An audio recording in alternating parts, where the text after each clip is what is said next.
In China, there's a growing debate about whether traditional gender roles are beginning to change when it comes to family life.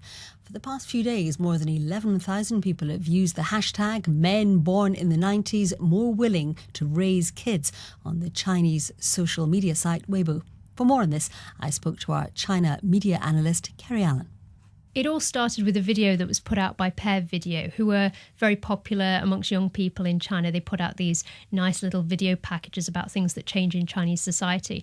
They noticed some statistics which mentioned that increasingly people born after the 90s were looking into having a child, and they decided they wanted to go out and interview people and noticed that for the first time there were more men with young children than there were women, because it used to be the case in Chinese society that you would always see very, very young children with their mothers. You would never see them with your fathers because the traditional breadwinners of the family were the men in China.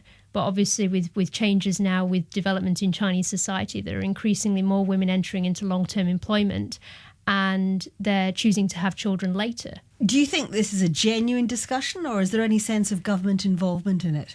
There could be government involvement, definitely, because the government has been getting increasingly concerned in recent months that women are no longer having children, or if they are having children, they're having them much later.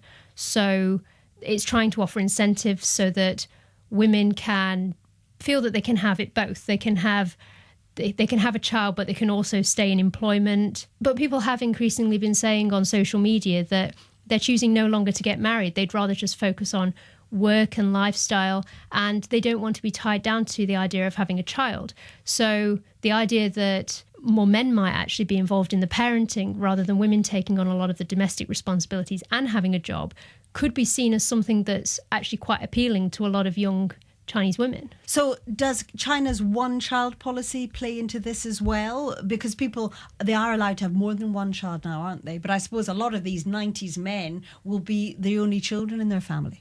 Absolutely, yes. And also because during the one-child policy, it was preferred to have a male child so that you could continue the family line. There's now a situation where the boys that were born under the one-child policy have grown up, and there are millions more men than there are women. So many can't find a partner. So this has also played into the fact that many people can't get married simply because they can't actually meet anybody. So the government is looking at ways that it can try and encourage men to have children. And it might be a case that single parenting for men is something that traditionally you'd never hear about, but actually could be quite a favourable trend moving towards in China.